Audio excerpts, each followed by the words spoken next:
Okay. Holding place Zion. Hey, Kobe. You want a copy or not? You'll be over there? You gonna leave me all alone in the video? I'll sing over here. All right, here. Please. Okay, so we're learning the Maimer Hachodesh Hazeh Tafshin Lamed Tes. This is the third and hopefully with Hashem the final class in this Maimer. In this Maimer, we're discussing what the meaning of the Helam of this world is. That's really where the Rebbe is going over here. We all understand one definition of Helam, which is that this is a world where you don't see Elikus, where Elikus is concealed, and it's very distant from Elikus. And this is the concept that you say that there's three levels in the Ha'ara. Rami Manishma. There's three levels. We have to get you a sefer. You want to see up there? I'm look at Gimel or for this time of the year. So we say that there's three levels of the Likus that's drawn down into this world. One level is where it's completely concealed, where it's completely hidden. Then there's the level of Hachodesh. Then there's the level of Hachodesh, which is already he's bringing a sefer. He's bringing a sefer. Then there's the level of Hachodesh, which is light of Elikus, which is a little bit higher than this world, and that's represented in the idea of Hachodesh, where it's Chidush, right? This world is all about consistency, constancy. What's the idea of nature? Nature is something that never changes. It always behaves the same. Gravity today is going to be gravity tomorrow. Time today is going to be time tomorrow. It's not going to change. That's the definition of nature. Then you have the idea of Chidush, of something, a novelty, and that's already like the Giluyim of Nisim, which is a change in nature. That's already a revelation that's higher than this world. And then you have a revelation that's even higher than that, and that's the idea of the month of Nisim, where you have the Gili of Atzmus and Sof. Okay? So, based on this cheshbon, what do you have? You have the level of light that shines in the world, which is called Neifin of Islapshus, that it encloses itself and completely lowers itself to the level of this world. What does this mean? Look around ourselves in this world. The world is alive. The world is pulsing with energy. And there's a lot of matter in this world. The world is massive. There's a lot of things in this world. All of that is what? All of that is nothing more than the Eibishter's Koach being Mechaya the world. But do you see any of the Likus? You don't see any of the Likus. You can't see the Likus at all in this world. So that's pshat, that the Likus is Nimshach in the world, and even of Islapshus means the world the way we experience it on a day-to-day basis and the way we see it. Okay? So that's one way of understanding Hislapshus. What does Hislapshus mean? That you can no longer see the Likus. And what's the definition of this world? It's a place of physicality. It's a place of nature. It's a place of a void from Elikus. That's the definition of this world. Okay? And in this Maimer, the Rebbe is helping us shift our understanding and our relationship, our how we interact with this world, to stop thinking about the world as such a place of Islapshus. And the Rebbe is going to give us another definition of Islapshus in this Maimer. Hopefully we'll be able to understand it. Okay? So the first thing that the Rebbe says is that you have the idea also of that the Torah starts with Breishis bara Elokim, and it says, there's a question, why does the Torah start with Breishis bara Elokim? What's the question? That the revelation of Torah is revelations that come from beyond this world, that are completely higher than Elamis. What's the whole story of Breishis bara Elokim? That the Eibishter created this world. And with which level of Elikos? With the level of Elikim. In other words, with concealment, with constriction, that he was hidden. So why does Torah, which Torah is a revelation of the Eibishter beyond any of the limitations of this world, why does Torah start with Breishis bara Elokim? In fact, the question is even more, why does Torah even mention creation? Creation is pshat, like we said before, hiding Elikus. Torah is pshat, revealing Elikus. What does creation have to do in Torah? In order to explain that, so he brought the famous answer from the Medrash Keich Ma'asav Higid La'amay Laslam Machlas Goyim, that the reason that Torah starts with Breishis is so that the Yidden have an answer to the Goyim, to tell them why are we in Eretz Yisrael. So we tell them, you know why we're in Eretz Yisrael? Because it's the Eibishter's world. He created it, he runs it, he gave it to them, and now he gave it to us. What's the inner meaning of this explanation over here? David says that the Medrash is describing over here a transformation from one thing to another thing. This place, which was previously Eretz Canaan, is now turned into Eretz Yisrael. There's a process where we start with darkness, we start with hell, and with a place that's Eretz Canaan, a Goyish, a place that's contrary to Elikus. And what do we end up? That place itself is turned into Eretz Yisrael. There's a process of transformation. That's the first thing that we see from this Medrash. The second thing that we see from this Medrash is that what was the purpose in the first place of Eretz Canaan? Why did the Eibishter in the first place give the land, which is now Eretz Yisrael? Why did he start it off in the Eifen of Eretz Canaan? And the answer is also in the Medrash. In order to create a transformation, to take a place that started off as darkness, as Helam, and over there, that very same place, to turn it into Eretz Yisrael. And that brings about a Gili, Naila B'Yesed, a much higher revelation than ever existed in the world. Because the highest revelation that existed in the world was from the Eir HaKav, he explains in Eisvav. What? From the Eir HaKav, what's called the Eir HaKav. Eir HaKav, The white. the opposite, not the wide, it's a kav, it's a line. Lorachav, kav, kuf, vav. Ken, orakav, lorachav. Yeah.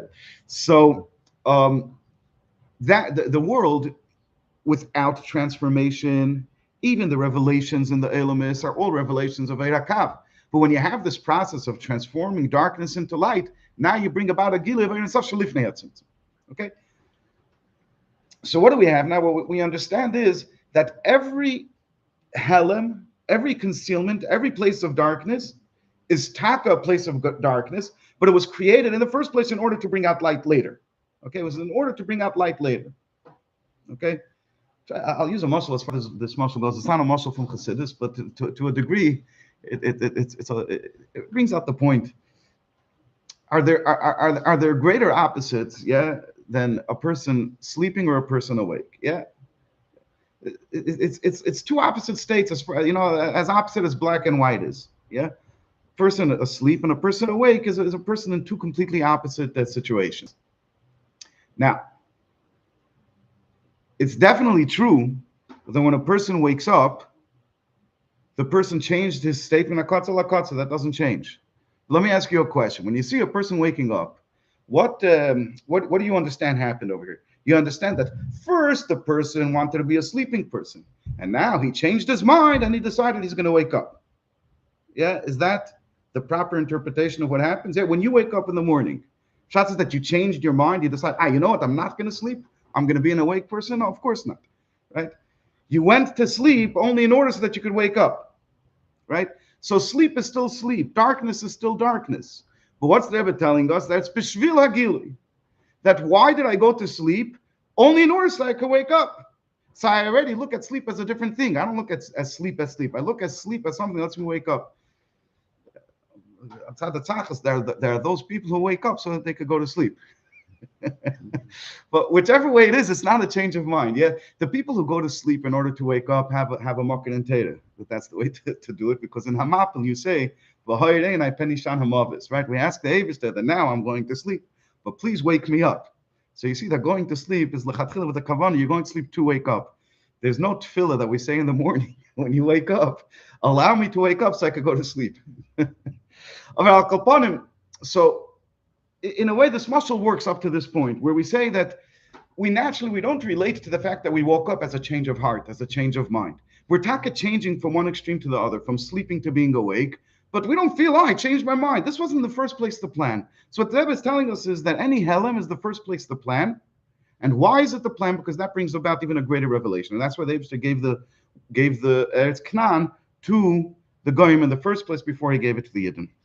Okay, so it's b'shvil hagilui. In 2 words, the concealment is in order to bring about a greater revelation later. So now let's continue inside and Zayin.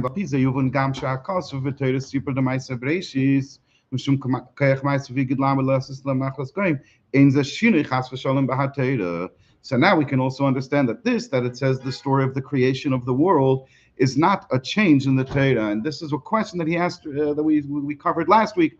Which l'chura, if you're telling me that Torah itself is beyond elements and therefore should have started from Hachodesh Hazeh, but just in order to answer the goyim, we had to start from the story of creation, from Ma'aseh Bereishis. So you're telling me that there was a change in Torah, and what caused the change in Torah? The world caused the change in Torah, and this is something very difficult to understand. Thank you, Bill. Yeah, if you could find one. And this is something that's very difficult to understand. Why is it very difficult to understand? Because Torah is higher than world. And if Torah is higher than the worlds, then how could the worlds cause a change in Torah? Okay? You understand the difficulty? If Torah is higher than the worlds, you understand? Okay. So it says over here that there is no change in the Torah. There is no, in truth, he says, we have another Mark. He says that in truth, we just started here. Only because of Rashi's Kasha, you're saying, because Rashi raises the Kasha. Right. The truth of the matter is, there's no change in Torah. Like Rashi does. No. But Rashi makes a claim. You have to answer. Right. You have to answer his claim. Right, but not to the degree where it makes a change in Torah. From Rashi's answer, it sounds like there's still a change in Torah. He's saying in truth it should have started from Hachodesh Hazeh. Taka Ma'aseh Bereishis doesn't have to do with Torah. It's just because of a circumstantial situation in this world where the goyim are going to come to us with kindness that Torah had to change and start from Bereishis.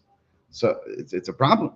The Rebbe says that based on what we explained before and we just reviewed, we have our answer, and we'll see it inside. So, it's not a change in Torah. What did we think is the change? That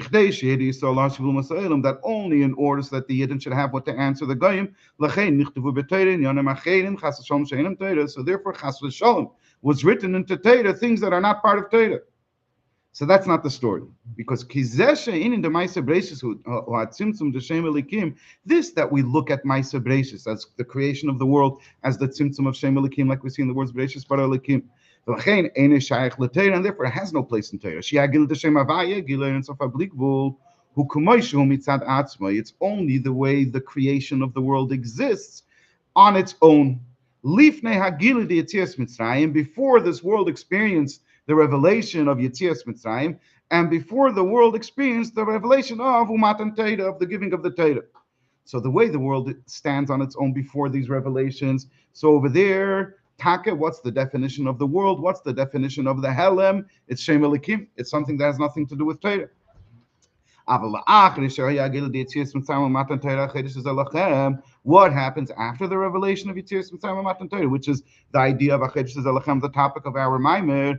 In the Ma'aseh Bereishis, Kosov B'Torah, Legalis HaKavana HaPnimis, Shalat Tzimtzum. Now, why is Ma'aseh Bereishis written in the Torah? Only in order to reveal its true meaning, its true purpose, which is the tzimtzum of Elikim, the creation of the world, and the Eifin of Elikim is only in order that we should be able to reveal in it an even greater revelation that existed before in the Makim Panu, in the Cholo, which was only from the Eir HaKav. Now we can have the revelation of the Gili of Atzmas itself. So, Harei Gili HaKavana Pnim is that tzimtzum hu k'mei kol einanim shebetorah. Now pay attention carefully. The revelation of this Kavana Pnimis is like all matters in Torah, the imeyeshin islapsu b'dvarim gashmim, even though Torah lowers itself to discuss physical matters. It's discussing an ox, and it's discussing damage, all things that are not in line with the Inyan of Torah. They're physical things and not good things. Nevertheless, Heim Torah, they are Torah. It's not Chas v'Shalom laws, it's not Chas v'Shalom morality, or it's not Chas v'Shalom things that allow people to live together without going into fights. Chas v'Shalom, that's not what it is. Maybe it accomplishes those things, but that's not what it is. What is it? It's Torah. What's the definition of Torah? It's the wisdom of the Eibishter, which is completely higher than the world. This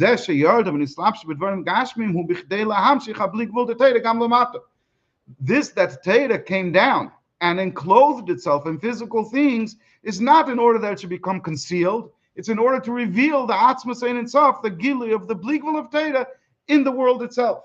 And over here, the Rebbe just gave us a totally new definition of Islapshus. Until now, we had a definition of Islapshus as being what? Something that produces this world.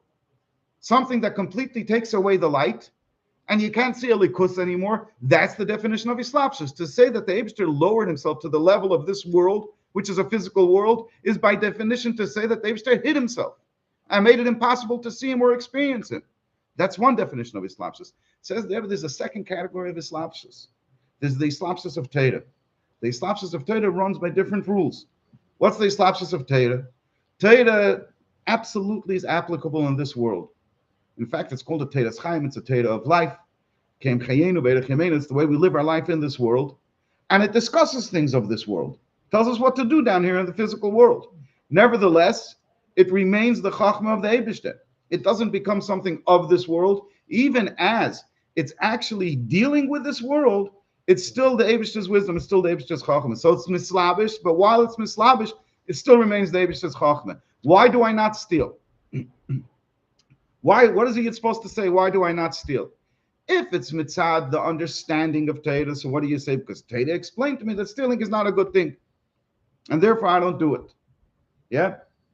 Like the Rebbe famously says in Kunst Hachodesh, but what happens if you're dealing with a crook? This crook took you for a ride, conned you out of $100,000. Yeah? And now you have the opportunity to recover $1,000 of that. You're taking it from him by stealing. But what are you're stealing back the $100,000 of the $100,000 that he stole from you. So are you allowed to do it or not? If it's inside the understanding of stealing, is it not? We're going to start philosophizing about it. If it's inside, David says you're not allowed to steal. You're not allowed to steal. Period. End of story. Not because of what it feels right. It's Chachmas Shel HaKadosh Baruch Hu. It's the Eibishter's Chachma. So then I can't steal. This is the Eibishter's determination over here. There's nothing to discuss. There's a difference in Teda if you feel and if you know that it's the Eibishter's Chachma, it's not a Chachma of this world. Because if it's the Eibishter's Chachma, then it's absolute, even though it becomes rationalized into things that make sense. Don't steal, don't kill, they all make sense. But I never apply what a human being might philosophize and come to a conclusion about it. It always remains exactly the way it says in Teda. There's no room for moving at all because it's the Chachma of the Eibishter. How does it make sense? Why, Taka, do we not say? I don't know, but this is the way to the Eibishter it makes sense, and therefore this is the way it's going to be. So in Teda itself, you feel that even though it's his slapshus, nevertheless, what's its point? It's Teda. It's the Chachma of the Eibishter. Okay, I don't know if I'm mixing concepts over here, and therefore I'm hesitant to say it, especially since there isn't mitzayin in the Ha'ara. I don't think it's mitzayin. It's mitzayin Tanya, but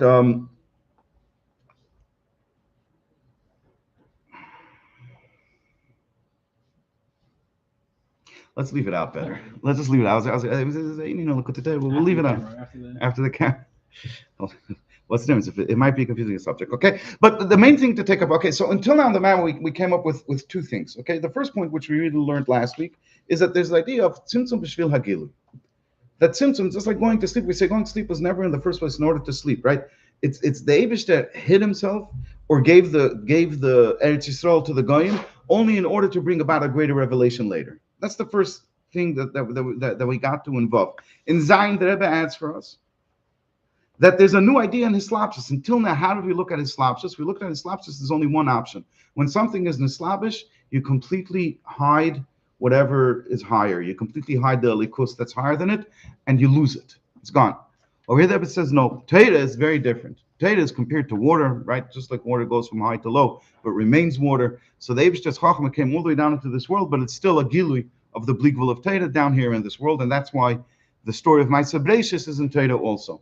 Because it's not a change in Teda where now Teda is talking about creation of the world. No, it's the opposite. It's revealing within Ma'aseh Bereishis the Bligvul of Teda.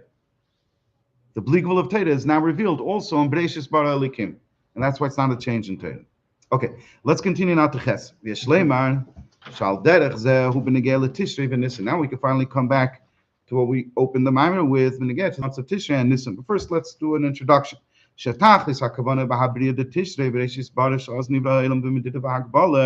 was the purpose of the Eibishter creating the world in Tishrei, which was in a way of limitation and boundary?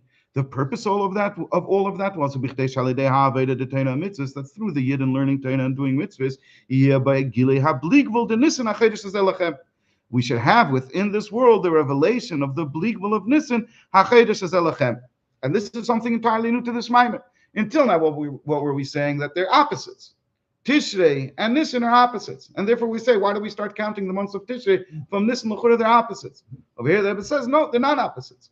Because even though the definition of Tishrei is Hakbala, Medida Hakbala, the purpose of that in the first place was in order to bring about a revelation of Nissen. So they're not opposites. Right? Just like you said, when you wake up, you didn't change your mind.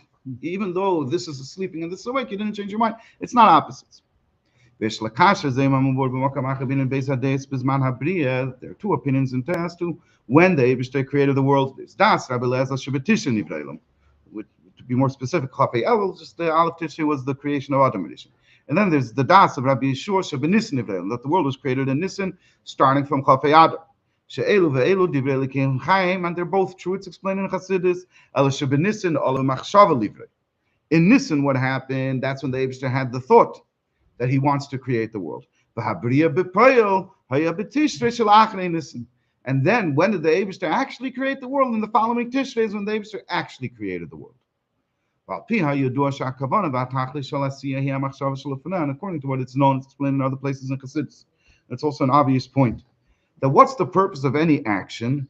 The thought, the idea that motivated the action. Yeah? When a person gives money to a poor person, that's an action.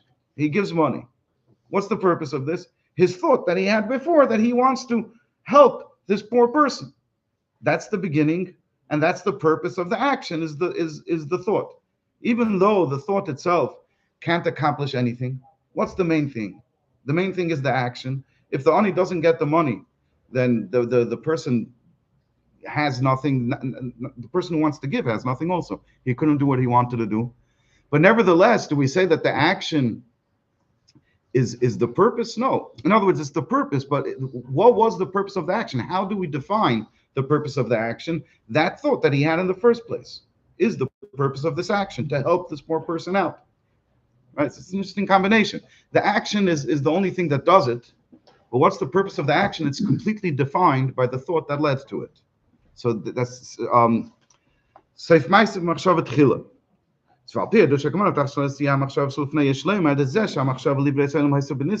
What is this idea that the creation of the world, the thought to create the world, the machshava of B'nai Yisrael was in Nissen? What does this express? It's coming to teach us something, that when the Eibishter came in Tishrei and created the world in a way of Medida v'Hagbala, in a limited way and in a measured way, you should know that in the first place, his intention with this was the intention in the first place was that in the world you should have a revelation of Nissen. In other words, that the world should have within it a revelation that's beyond limitation. If so, why did the Eibishter start with this limited and defined world? That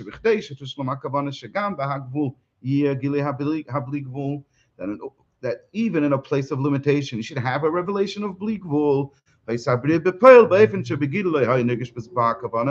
the Eibishter created the world, he created it in the first place in a way that you don't feel its intention. Which, because the intention of the world was not felt, so therefore it was created, it was formed in a way that it's a limited place. And then later, once we're within this world that was created as a limited place, we learn Torah and do mitzvahs. We now draw down into this limited place the revelation of the infinite light of the Eibishter, which is beyond limitations. And the beginning of this revelation of the initial intention and the purpose of the creation of the world, the beginning of that revelation was in the month of Nisan, in Yetzias Mitzrayim, and that's what the idea of Hachodesh Hazeh is. So just like it is in Torah, the Rebbe is saying that it's the same thing in the world. Just like in Torah, we say that not only was the purpose in the first place not darkness but light, right? Not Eretz Canaan but Eretz Yisrael. But we said that within the place of darkness, you actually also reveal light. And that's the idea of Torah. That's Nislabish in this world and brings the light of the Ein Sof into this world. So now if we were now we see the limitations of the muscle of the person who was sleeping. Now it's almost like we're saying that the sleeping is in truth being awake, right? Don't tell that to anybody who has trouble waking up. But it's like saying that the sleep, so the muscle falls apart at that point. So we'll have to drop it at this point. What the Rebbe is saying is that the point of Teda, the Hislapshus of Teda, is not only to tell you that the purpose is to later bring a revelation, but to bring the revelation of the Eibishter in the place of Helem, or in the place of Hislapshus, and now it's no longer Helem. So too with Nisan and Tishrei, the idea of Tishrei is Medidah v'Hagbala. But it's not only to bring about a revelation later, somewhere else, but rather the purpose is to reveal within the world of Tishrei the Gili of Nisan, to reveal within a limited world, to reveal the infinity of the Eibishter, the infinite light of the Eibishter, by learning Torah and doing mitzvahs. Okay? You can see how slowly we're shifting our framework, our mental framework of how we think about the Helem of this world. First, we understood that the Helem of this world was B'Shvil HaGilui, and then we understood that actually the revelation happens not only B'Shvil HaGilui, somewhere else, like when we wake up, that's when we have the revelation, but it happens within the world itself. The revelation of the Bligvul is within the world itself. It's Nistar. What's that? But it's in a Nistar way. So until Mashiach comes, like we're going to see by the end of Tess, until Mashiach comes, it's in a Nistar way. But in Chassidus, we're revealing it slowly. So the process of revelation started by Yetzias Mitzrayim, when the Eibishter told Moshe, Hachodesh Hazeh, but the hidden meaning, the deeper meaning in Pnimis HaTorah of what it meant was not revealed to everybody then. And slowly but surely, after thousands of years, it's being revealed until in Chassidus, and until this Maimer, the Rebbe is making that even clearer to us. Not that we'll be able to see it tangibly with our eyes, but at least we should be able to shift our thinking about it. And the Rebbe is going to take it just a bit further. This idea that the purpose that we bring out the light in the place of darkness, the Rebbe takes it just a bit further in the next us. So let's see. According to what we just explained, we could also understand why after Yetzias Mitzrayim Matan Torah, Gam Haminyan Dechatzei Hashana Hu Min Nisan. We also count the months of the year from Nisan, which before presented a very big problem for us. Before it presented a tremendous problem. What was the problem that we had before? Hagam Shechatzei Hashanim Glimas Sheyachim Labriya V'Shesim Shechasim Umeira Shaykh Leilam is. 2 weeks ago, we learned in the Maimon that why would we and how can we call the first month Nisan? If Chodesh is Chodesh Hashanah, they're the months of the year. The year representing Helem, the year representing concealment. So maybe after Pesach, after Yetzias Mitzrayim, we now have a new idea in Chodesh, which is a Gilui B'Atzmos in itself. But l'chora, we can't call the earlier months, the ones, right, that the Hatikaya, that the ancient ones used to call the first, in other words, Tishrei, it's still a vert of Helem. So why are we calling it Rishon? Why are we calling those months the Rishon Nisan also? That was the difficulty that we had before, and now the Rebbe starts explaining it. So we learned in it's from earlier. I said in very short what took quite a while to explain. But basically, the Targum Yonasan says that initially, Tishrei was the first month, and that's the way it always was. And then when Yetzias Mitzrayim came about, they wished to change it. And from now on until today, Tishrei is not the first month of the year. Nisan is the first month of the year. And what the Rebbe is trying to understand is, and why is, so we explained why is that, because in Nisan we had a new revelation, being the revelation of Yetzias Mitzrayim, and therefore now we have a new level of month. If earlier, okay, we have a new level of month.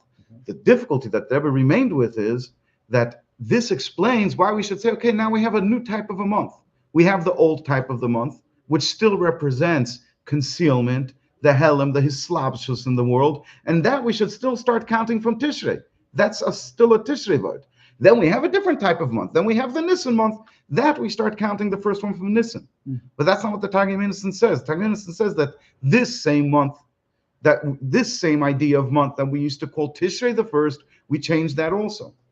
And even that month, the month which represents Helem, we also call for that, we also say Nisan is the first one. And that's difficult to understand. Why? Okay. The old idea of month, the original idea of month, which is the idea of concealment of his slapshus, and it should stay the first month being Tishrei. The new idea of month, for that, okay, you can have Nisan being the first. Why do we change the first one? The first one is still concealment. That was the difficulty that we had earlier. And now the Rebbe is going to explain it. So the Rebbe says it like this: in truth, we had a contradiction before that we didn't that we let it pass before. In other words, we're not going to let that contradiction pass. In truth, mitzad the definition of the world and what the world is, you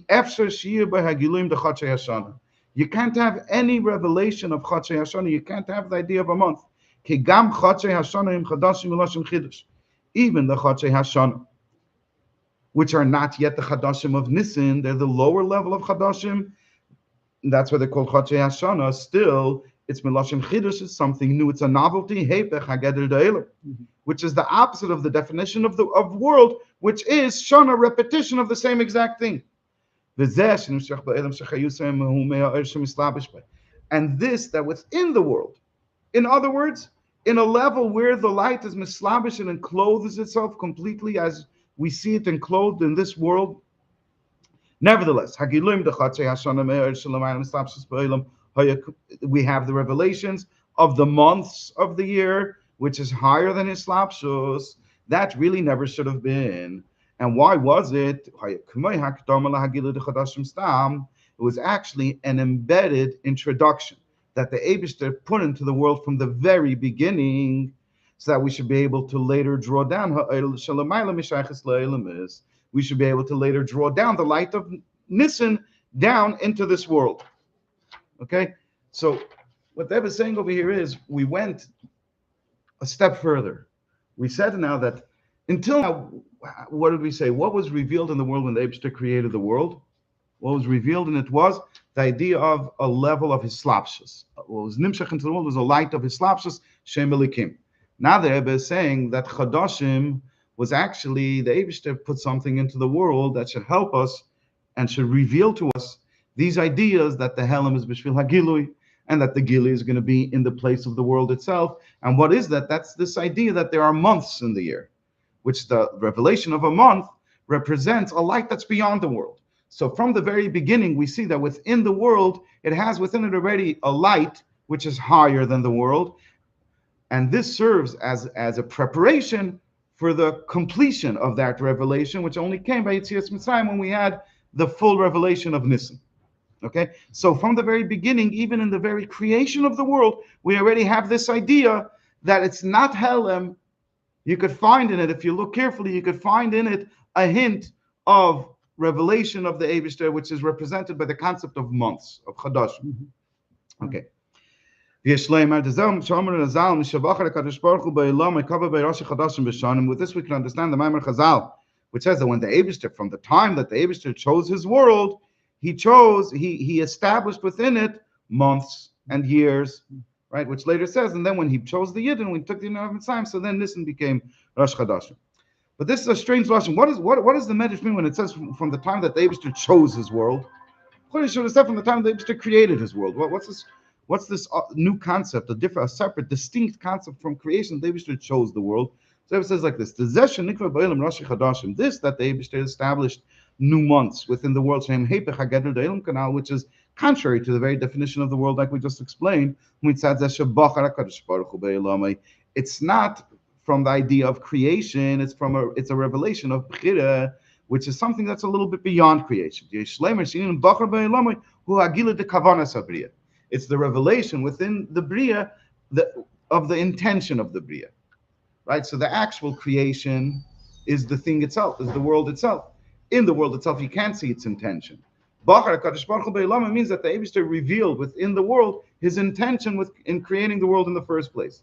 And that's what the Rebbe is explaining, that the idea of Chadashim from the first place was something that was embedded within the world that shows us the intention of the world. So the intention of the world was part of the creation of the world in the first place, in a very subtle way, in a very hidden way, but it was there from the get-go.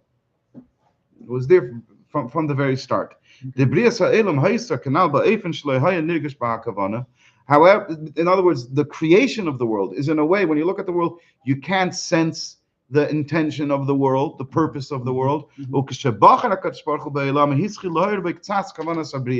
And then this idea that the Eibishter chose the world means that we began to have a small revelation within the world of the purpose of its creation in the first place. So what then was the Chiddush of Yetzias Mitzrayim? Kivin shekolin yonim hoyos b'mitzvah v'hagbola. Since everything within this world was bounded and constrained, lachein ha'ilui shahaya nidish b'hachidush d'Chatzei Hashana rak shehem l'mayla m'hagbola mamash. What we felt in Chatzei Hashana is not a word of completely beyond limitation, but rather that they're not like literally. He says m'hagbola mamash. They're not fully limited, but not. You understand? So you have something that's fully limited, then you can feel that this thing it's limited, but it's not fully limited. Then you have something that's completely beyond limitation. Not fully limited. That's what I was just going to say. What exactly? He doesn't give Eishis Abir. Maybe it goes back to what he was saying before, that it's that's shaykh to ilmus, but it's not actually an ilmus. I don't know. I couldn't. It's just beyond like it's like there's a No, but Rebbe's point of view is the opposite. Not that it's beyond Hakbala. No, it's That's beyond Hakbala mamish. No, it's only meaning it's only a little bit beyond Hakbala, not a lot beyond Hakbala. And that's his questions. Can you define that? Can you explain that? That's what we said earlier. That what? There were different kinds of miracles we considered. Those miracles, you think they represent things that are beyond Hakbala? We said all the miracles before were in the Mitzrayim and Kedusha. So they're like, oh, But those I would say is an expression of beyond Hakbala, literally. No, that. I mean, like they're beyond Hakbala. So you're saying what the Rebbe is saying over here, Shem Rakshim L'mayim Hakbala Mamash is a back reference Only a little, yeah. to what he said earlier in the Maimer. Maimer. Beyond Hakbala, but not fully beyond Hakbala. Right. It It could be. It could be. It could be, but it's hard for me to see it that way. It could be. I don't know. But it's still Right. Yeah. That's the same us. It could be. That's what he's saying. I'm not sure about it. Is all I could say. I don't know. But what's the point over here is that it wasn't a revelation of completely beyond Hakbala. It was a revelation of something that's just a little bit beyond Hakbala, but not completely beyond We're trying to say Hakbala. why we need Nissen still? Trying to say what the Chiddush of Nissen was. Is they were saying that even though we just finished explaining that Chodesh was really something that never should have been in the world, right? Earlier in the Maimer, we gave it a pass. We were okay with saying that Chodesh was part of the world. So comes back and says no. Chodesh really has no place in the world. Chodesh from the beginning is Mishabachar Hakadosh Baruch Hu B'Olam HaKavod B'Rosh Chadashim. Chodesh from the beginning is something that's beyond the world. So then we might get confused. What's the Chiddush of Nissen? So what they're saying is that it was just a small preparation. It was just a hint. It was what he calls Hischil Loher B'Ktzas Kavanas Abriya. And then he adds definition to it that it was just a little bit beyond Hakbala, but it was still limited. What we could say, Kobe, is definitely it wasn't as forceful and as complete a limitation as the physicality of this world. Yeah. Find this idea and delicate ideas is higher than Zagashi and you see Eritrea, they're all higher levels of and yet they're still limited. And because they're still limited, So you're somewhat Efshar Metzias. So you're illustrating how you can have something that's Absolutely. beyond this absolute definition of this physical world, but they're still limited. There's a Hergeshine, but it's not Ayin Mamish. There's a Hergeshine, like you said, Efshar Metzias. Right. Then you begin to take on a claustic Metzias in the Shira. And then taking profiting in And the Siyah Gashmis. Right. Yeah. It's in that sense. Limited doesn't mean the same limited as I am. Limited means even if it has different constraints than what I have, it still is completely limited just as I am. Meaning it doesn't mean that just because someone can pick up more than more within another person doesn't mean that the other person is limited. It's just not to my limits. Right. So you must first of all, it's going to be beyond what we have time over here. I don't see over here. We're at, okay, fine. We have a drop of time, but we're not going to be able to do justice at all. But this is a classical case where you have to say Savensach Luminat. In other words, the example that you gave, where one person is limited to only being able to lift 100 pounds, and another person is not limited to 100 pounds, he could lift 200 pounds. That's they're both very much within the same realm of limitation, right? You're just saying that this within the same realm of limitation, this one's limitation is a higher limitation. It's a higher limit, but the definition of limitation is still the same. How about when somebody's in panic?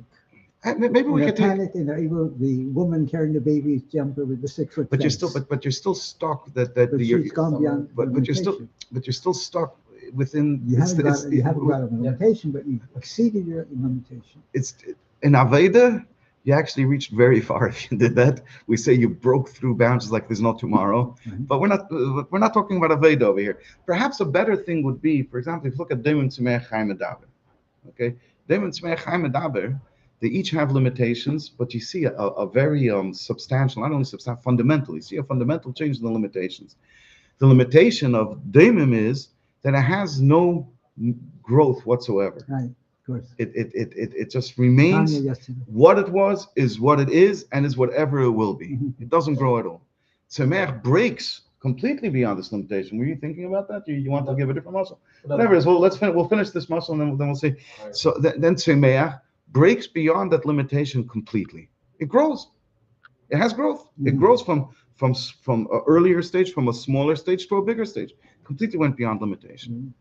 But nevertheless, it's still limited in that it never truly leaves its place of creation. It's always planted in the same exact place where it started off. It never leaves its world. Within its world, it grows, but it never leaves its world. Then you have Chai, the animal life. The animal life also walks.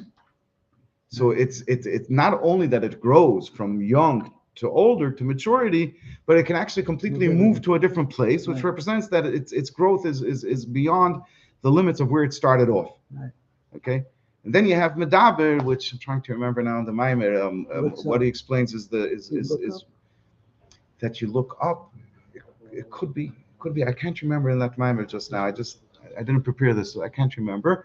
But the person goes even beyond that, perhaps with the fact that he's shaykh to al yanim. That does sound, he's shaykh to what's higher than humanity.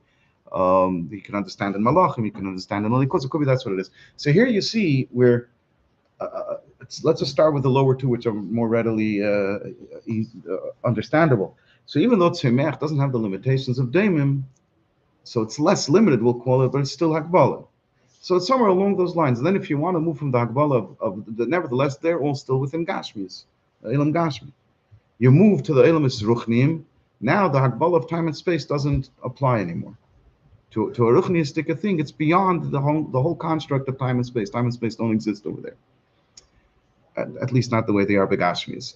Whatever it is, it's a side point. So let's just move on because we're going to run too long. The Russian does letter to his son-in-law that was he saw. How did he know before the thing happened? Right. He told him it was sent before because it was in Lamaila, and over there, yeah. At different level. Yeah, and Snapshot I saw the future over there. It's Lamaila Mizman Amakim. Yeah. Yeah. Okay, let's continue. V'lachein hayaz Tishrei Rishon L'Chatzei Hashana. So since we didn't have a complete revelation of beyond Hakbala, it was just a little bit beyond Hakbala. So therefore, Tishrei was still the first month. 4 lines from the top of that page. 4 lines from the top. Right there. 4 lines from the top. Right in the middle of the line. But after the revelation of Yitzias Mitzrayim Matantenu Niskala Shachidish L'Chatzei Hashana Shayim Mikaydem Hu Hakdama LaHagil Yitzias Mitzrayim Matantenu. Now we could see that actually those months were actually a preparation for the ultimate revelation of, for the ultimate revelation of L'mayla Mehagvala, of beyond limitations, which is the revelation of Nisan. And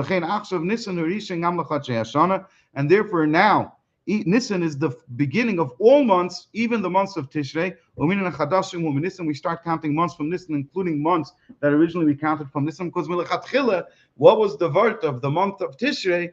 It was a vart of something that's preparing us for the Gilui of Nisan. It was l'chatchila a vart of beyond the limitations of this world. It was just the beginning of the story. It was the preparation, so we should be able to have the actual revelation later. So over here, you could say that David took the point even further. From saying that the kavanah of the tzimtzum was b'shvil hagilui, David went to say that the gili actually happens in Elamis. And now the Rebbe is saying that actually, lechatchila, in the Elam, was never a place of true Helam. Right? It was never a place, because you had lechatchila within it, the vart of Hachodesh, so it was already beyond limitation. It's just that you didn't have within it lechatchila the vart of the gili of Nisan. I can't say that I've seen the man where David says that you already had the revelation of Nisan within the world, but certainly within the world you already had beyond limitation in it in the first place, right? And this idea is all based on the idea of Torah, that Torah is a different type of Islapsus. that just because something came down to this world does not mean that it's turned into something else. The regular lights of Elikus that come down into the world in Eifan of Islapsus, so they get completely changed and they lose, so to speak, their godliness, if you will, or the aspect of Elikus is lost from it. The aspect of a revelation of Elikus is lost from it. Teda is different. Teda comes into the world, and it's beferish beislapshus in the world. The Torah is talking about physical things. That's the entirety of Torah. Nevertheless, it always remains chachmas shel HaKadosh Baruch Hu. So therefore, you could say that within the physical world, even the physicality of the world, you have a revelation of alikus. You have a revelation of what's higher than limitation. HaKadosh Baruch Hu, what did he reveal to Moshe Rabbeinu? And he says, Hachodesh Hazeh. He's revealing a starting point, that it's going to start from Nisan. You can ask Kasha, why couldn't it have been a month before? It could have been the month before Nisan or some other month. Meaning it's circular. So HaKadosh Baruch Hu is saying, Hachodesh Hazeh, we want to start with Nisan. So the Kasha really is why we're starting with Nisan when we know already we have previous information telling us that that Bria took place in Tishrei. Okay. No. Okay. No. So what are we doing with all this information? What are we saying? That the Taka Mitzad one Inyan it's the Taka Nisan, and Mitzad another Inyan it's Tishrei. That's what we said. We're earlier. dividing up the power. We're not saying you're more powerful than. We're not saying Nisan is more powerful than Tishrei. Tishrei is more powerful than Nisan. We're giving it up. That's what we said. Right. That's right. That's what we said. That's what we said earlier. But now the Rebbe comes to the conclusion that Hachodesh Hazeh is telling us that the idea of Chodesh from the first place, including the idea of the Chodesh of Tishrei, is an idea that the world has within it, and it is a place where the revelation of the infinite light of the Eibishter is going to come. The Atzmos of the Ein and Sof is going to be. It was built into it was built into it in the first place. Just it started off as the months of Tishrei, where you can't really feel it, and that was a preparation. You can't prove what? You can't really feel that. That's what Chodesh is. When that happened. You could see it still as part of this world because it's limitation, it's still definition and boundary, but really in truth it's a preparation for the month of Nisan to be revealed. And that's why in the first place it's called Chodesh. It's the idea of Chiddush. It's something that changes and is contrary to the whole rest of the world, which is consistency, constancy, and it never changes. It's always the same. Okay, I'll just say before we learn, you're aware of this beginning. So what does that do? Before we learn the last days of the Maimer, I'll just share one of the things you could take away from the Maimer in Aveda is, without having the ideas of this Maimer in your head, yeah. So what's your relationship to this world? How do you interact with this world? Yeah. If you want to be connected to the Eibishter and to Likus, so what do you have to do with this world? You have to say this world is a place of Helam. It's something that's contrary to this world, and therefore the less to do with the world, the better. Right? The less that I have to do with the world, the more I can remove myself and disconnect myself from this world, the better. Why? Because the world is Helam. Revelation is something that's out of this world. It's otherworldly, so to speak. It's from out of this world, and I want to get there. So my whole relationship with this world is almost like a negative one. It's like I need you, but I really don't want you. Okay. If you understand Elam and his slapshus, the way this Maimon explains it, so then your whole framework, your whole view of this world is different. Elam is not by definition Helam. Elam is saying that you have to know how to deal with this world. Be careful. It's a place that you could make a mistake and think that it's Helam. That's one way you could look at it, and therefore, don't watch out. A person could fall into Taivas and whatever it is. The question is, what does the world mean to you? But the world could mean to you a place of revelation of Elikus. Sai, because that was the purpose for what it was created in the first place. Sai, because that is where the revelation itself will happen, and this revelation will be greater than any revelation that happened before. Sai, because the Eibishter embedded within it, from the first place, the revelation of his infinite light, just like Teda comes from a high place to a low place. So now suddenly, the person could say to himself, okay, what's my relationship with the world? Well, it depends. If to me the world is a place to enjoy and to indulge in taivas, then taka, stay away. But it doesn't have to be that way. I can feel that I'm actually very much a part of this world, and my job is to bring the light of the Eibishter into this world. That I should daven during the day in this physical world as a physical human being, and I don't feel that I'm trying to distance myself from the world. I have a much more positive relationship with the world. The world to me becomes beyond a place of opportunity. It becomes a place of goodness, and it's on a very deep level. In other words, you ask me on the practical level, what's the difference?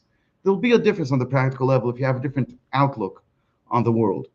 But on a very deep level, on a very fundamental level, your whole view of yourself within the world, it changes. It should be changed based on this maimer. But again, we're not advocating that you should say, okay, so let's enjoy this. No, if you're saying you enjoy the world, then you understood Helem as taking away likus. We're saying, no, understand Helem. I'm sorry, then you understood his slapshus as meaning as taking away likus. No, this maimer is saying there's another way to understand his slapshus. You can understand his slapshus that it's chachmas HaKadosh Baruch Hu in this world. And then your whole, in the end of the day, we're human and we are part of this world. And it's much more geschmack to serve the Eibishter if you feel like your whole existence is actually within an existence of light, not within an existence of darkness. And when you go about your day, you're in a much more positive space and in a much more light-filled space if you feel that, no, I'm in my natural space where good is being done. And every opportunity that I have is not nebach, I have to go and do this, and it's a negative moment. It's actually a positive moment. Again, as long as you don't look at the world as a slapshus, which means as a place to fulfill your titles. But going away from the world is actually a not good thing. If you have the proper look on the world, you're very much a part of this world, because that's what Elam is. Elam is l'chatchila, a place to have the greatest revelations of Atzmus and Sof. And learning this maimer time and again, can help us relate to the world a little differently. You find the truth. Like it's all started with Canaan, right? Yeah, through darkness. Okay, we have to ask David that he certainly has other ways.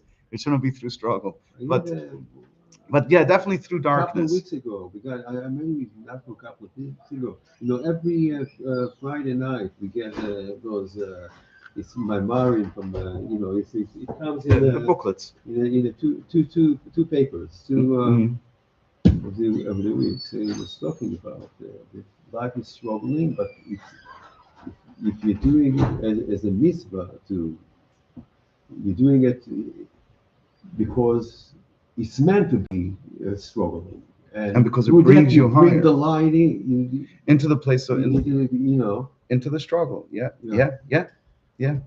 I mean, that's the whole part. It says over that through Torah and mitzvahs, but where are you learning Torah and doing mitzvahs? In this place of Elam, which is a place of darkness. Right? But what he's saying over here is that's not only in the Torah and mitzvahs. What he's saying is look at the world itself as not such a dark place. Right. So it's a little bit of a different word. He's trying to say is look at the world as not such a dark place. What you were saying is the word that dafka through the struggles of darkness you come to light. L'chora, in this maimer, he's trying to say a little bit of a different point.